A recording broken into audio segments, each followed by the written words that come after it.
One legacy of the Christian faith is its concern for the fatherless. The Bible tells us 44 times that God regards the plight of orphans and that we should do the same. But in 17th century England, little was being done.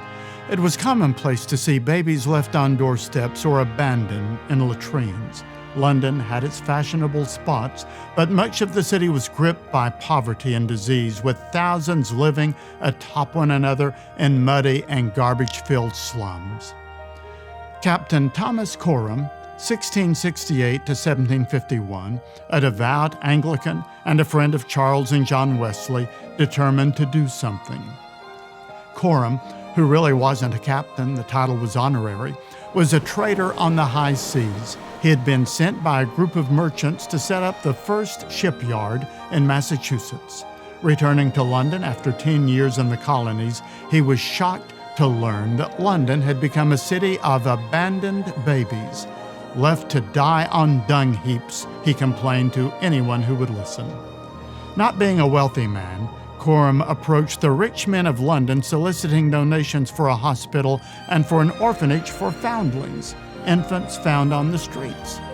No one would help him. I could no more prevail with them than if I had asked them to pull down their breeches and present their backsides to the king and queen, he wrote in disgust. But then he appealed to the wives of London's wealthy men. They responded, including England's Queen Caroline. Finally, the charter was granted, the funds procured, and the Foundling Hospital opened in 1741. On its first night, hundreds of desperate women gathered at its doors, each with a child in her arms. Soon, London's artists threw their support behind the project, filling the institution with their paintings and music. The great composer George Handel gave benefit concerts of his Messiah to help raise funds. The London Foundling Hospital became known for its beautiful singing and children's choirs.